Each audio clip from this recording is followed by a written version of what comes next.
Welcome to Americana Archives. Today we have part 2 of the article entitled The President's Love. It says, when dashing young Turner returned to his vessel, he continued to write the most loving and affectionate letters to Letitia. 6 of these are in the possession of the Globe. He seemed to then have an open field, judging from the tone of his writings, and kept up his correspondence for over 2 years. He was undoubtedly transferred from one vessel to another during this time. The first letter is exactly as follows. United States Sloop of War, Niagara, August 3rd, 1813.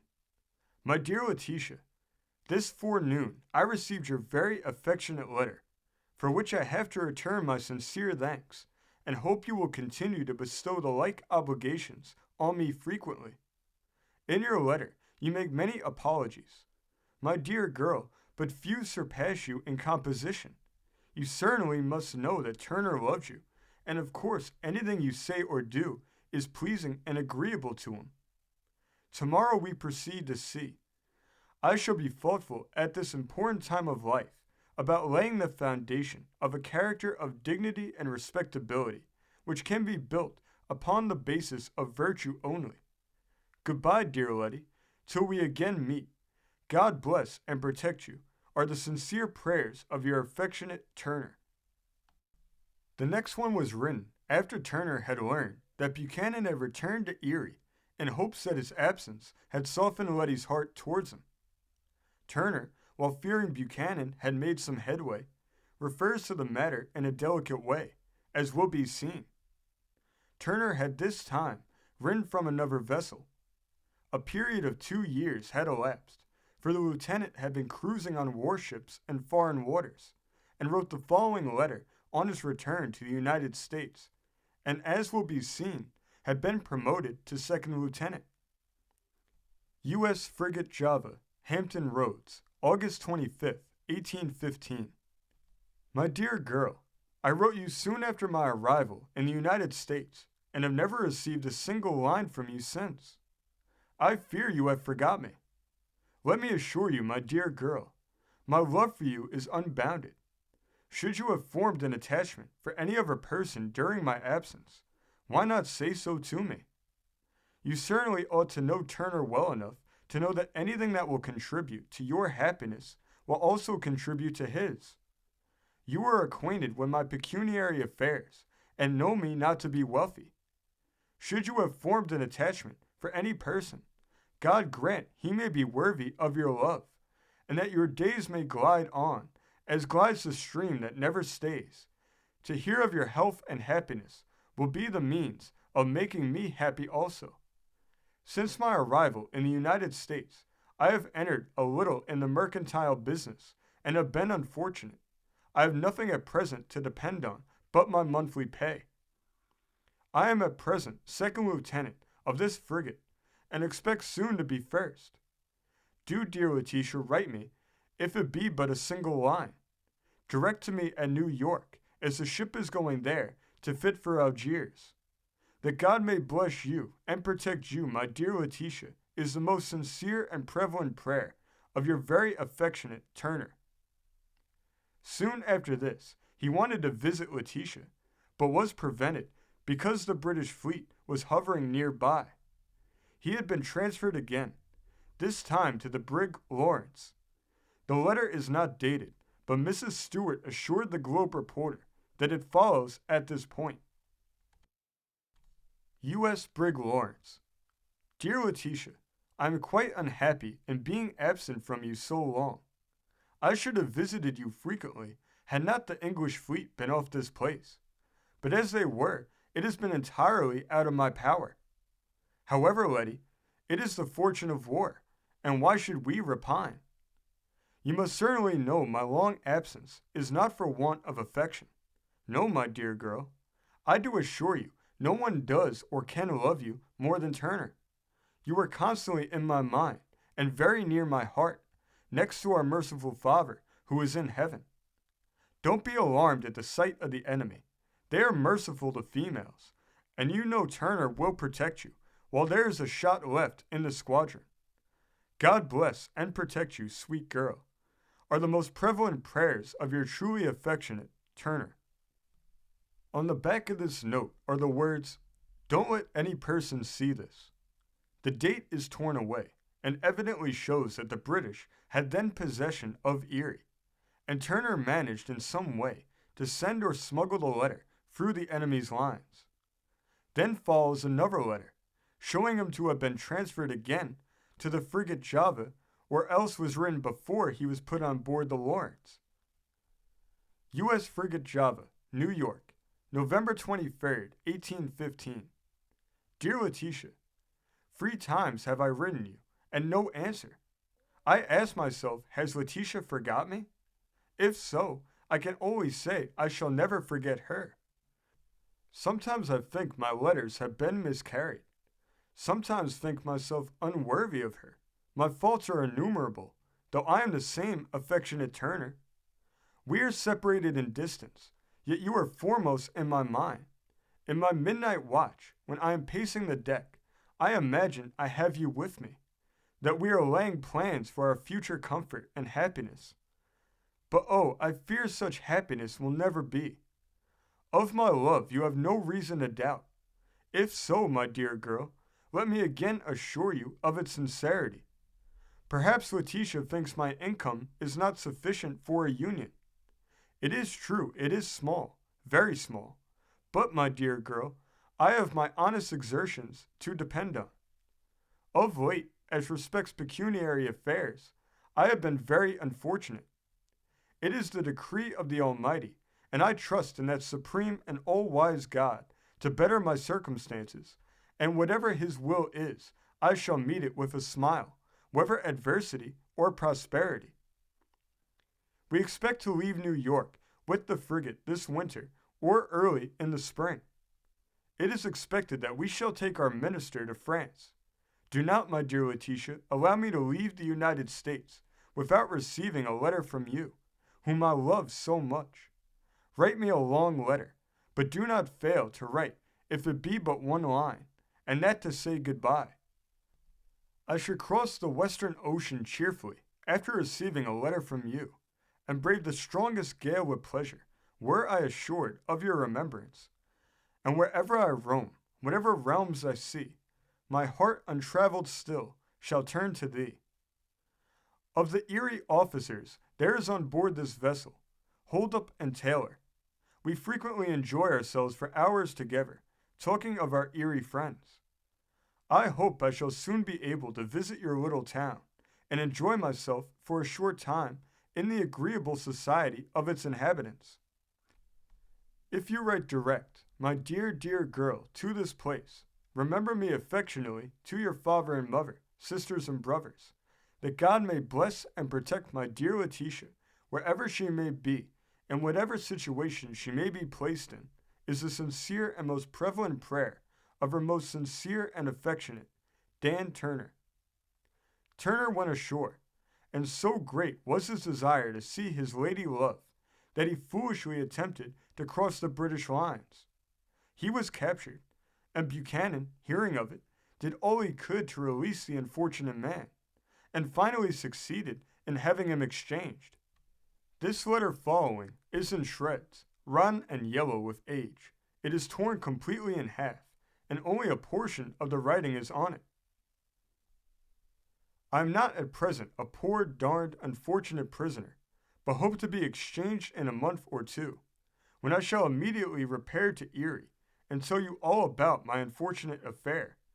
Keep up your spirits, my dear girl, and believe me yours, affectionately, D. Turner. Thus Buchanan came nobly to the rescue of his successful rival, and by hard, unceasing work restored him to the arms of his beloved. Buchanan, though friendly to Turner, knew it would please Letitia to have him brought back, and when he had succeeded in effecting Turner's rescue, bowed humbly to Letitia and said, "I did it, my dear girl, to make you happy." He disappeared again from Erie at once, and did not return, though Letitia and Turner urged him by letter to come back.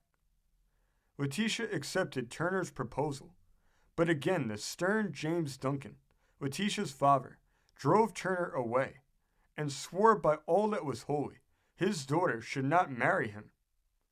In those olden days, sons and daughters, especially the latter, were accustomed to strict obedience without a single word of remonstrance. Letitia succumbed to her stern father's will, though heartbroken, and bid Turner a fond farewell. He returned at once to the frigate Lawrence, moody, heartbroken, disconsolate. He was formerly the happiest man on board, and was wonderfully popular.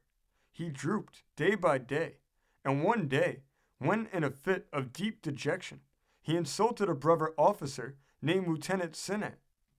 Sinnett promptly resented it and challenged Turner to a duel, and the challenge was promptly, nay eagerly, accepted. Though both men knew the serious consequences attending such a rash act, no hesitation occurred in the preparations. The men met, and Turner seriously wounded Sinnett. The affair created a great furor on land and sea, and Letitia, in her simple tavern home, suffered the most agonizing suspense. The naval authorities took immediate steps to punish Turner, and he was at once arrested and placed under guard on board the Lawrence.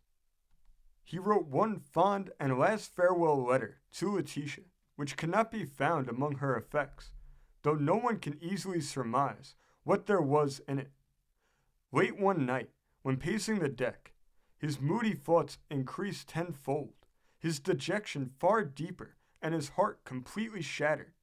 Lieutenant Turner clasped his hands, turned his face toward the twinkling stars, and placing the muzzle of a pistol to his temple, sent a bullet crashing into his brain. Here again, brave-hearted Buchanan came to the rescue and soothed and comforted Letitia as best he could. Again, the cruel father appeared on the scene, and once again, that future great man was ignominiously ejected from the Duncan Tavern. He never saw or heard of Letitia after that hour. Letitia, in afterlife, was wont to speak of him as brave-hearted James. She spoke of him occasionally with the greatest respect and esteem, though for poor Turner she mourned until the Great Spirit called her home. Buchanan never forgave old man Duncan for his cruelty. Letitia often spoke of her father's cruelty and never quite forgave him herself. Poor soul, death would have been a welcome relief to her wounded, shattered heart, but her suffering was prolonged beyond the ordinary age of mortal. A few years after Turner's death, she removed to Prescott, and thence to Sugarloaf Valley, near Lake City, where she lived until her death. Here, in a simple story-and-a-half frame house, she lived with her sister, Mrs. Jane Allen, who took up her residence there in 1854. The Duncan family was wealthy and influential, and Mrs. Allen was born in the tavern in 1803. She died last May. Her husband's death had occurred in 1872. Mrs. Stewart, aged 85, was also a sister, whose husband was with Lieutenant Turner on the frigate Lawrence during the war. She also lived in this house. There lived these three old ladies. Jane's husband was a brave, manly fellow, and she never ceased to mourn his death. Such was the case with Mrs. Stewart, and with their broken-hearted sister Letitia. They had a mournful life. There Letitia sat hour after hour, year after year, with her hands clasped in her lap, and gazing dreamily out of the window. Who can tell what her thoughts were? Never a day passed but that she feelingly alluded to my Turner, or in tones of esteem and respect to James. Occasionally, while sitting at the window thinking, a tear would appear in either eye. There that broken-hearted, cruelly treated woman sat for years, doing nothing but thinking. No work had ever been done by her hands, and to the day of her death, one would call her a beautiful woman. In her youth, it said that she was very fair, and people raved over her beauty. At the age of 84, Letitia was persuaded to marry a man named Beauvais, aged 42. he had endeavored to borrow $100 of Letitia's $500, but brave old Farmer Wrigley, an honest, God-fearing, conscientious man, would not allow the loan. Beauvais told Letty that he could invest her money and double it, and on this representation she married him, on condition that no marital relations exist between them. The marriage occurred, and Beauvais took the poor old lady's $500 and fled. Good Farmer Wrigley came to her rescue, and aided by the pension Mrs. Stewart received on her husband's wounds in the War of 1812, they lived quite comfortably. At her death, Mr. Wrigley came to their aid, paid all the funeral expenses, and with the help of his good wife, laid her peacefully to rest. The Globe Reporter has in his possession also Letitia's Book of Common Prayer, presented to her in 1853, with her name written therein in her own beautiful, delicate handwriting. In addition to this, the reporter has a book called The Mirror of Graces, published in 1813 by I. Riley, No. 4 City Hotel, New York, C. Wiley Printer. This book has Buchanan's signature, which Letitia had endeavored to erase but could not. In it, all the way through, various passages were marked, and there were many marginal notes in Buchanan's handwriting. This was among Letitia's effects, and Mrs. Stewart says was presented by Buchanan. Thus, President Buchanan's assertion that he would never marry was strictly adhered to. Letitia's oath that she would marry no one, if not Turner, was adhered to, as their family looked upon the marriage to Beauvais as a farce, and she would not allow anyone to call her aught but Letitia Duncan, and so reads the tombstone. Thus 3 lives were shattered, 3 handsome young people remained unmarried, and one of the saddest of stories found life. It is a page of history that was never known, and the truth of it cannot be doubted by any sane person who examines the letters and trinkets that the Globe Reporter has in his keeping. Picture to your mind a small, neat, snow-covered mound in a bleak and desolate spot, and drop a tear for poor Letitia. Afar off are 2 other snow-covered graves, where sleep those men who died of broken hearts for her who rests so far from them. Drop a tear for all. This article was written by Whit Kenneth Cochran. This article came from the great state of Minnesota, being originally reported in the St. Paul Daily Globe of January 17, 1888. Thank you for joining us today. If you want to continue to uncover all of America's lost and forgotten history, then remember before you leave to hit the subscribe button, hit the notification bell, and remember to like and comment below. And we will see you next time on Americana Archives.